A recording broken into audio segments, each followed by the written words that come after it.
Hi friends, அனைவருக்கும் வணக்கம். Hi friends, எல்லாத்துக்கும் வணக்கம். எல்லாம் எப்படி இருக்கீங்க? நல்லா இருக்கீங்களா? நாங்கள் எல்லாம் நல்லா இருக்கோம்.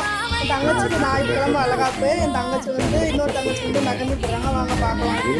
குழந்தைய தொலைக்காட்சி பாருங்கள்.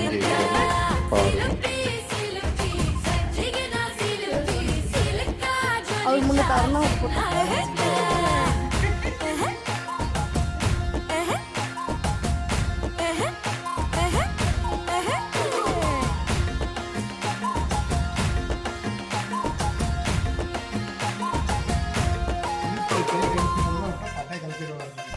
பாலாத்து தண்ணிக்கு போ பாசாங்க பார்வையில காத்தோட்டம் பண்ணுற மாம கலப்பா நெளிய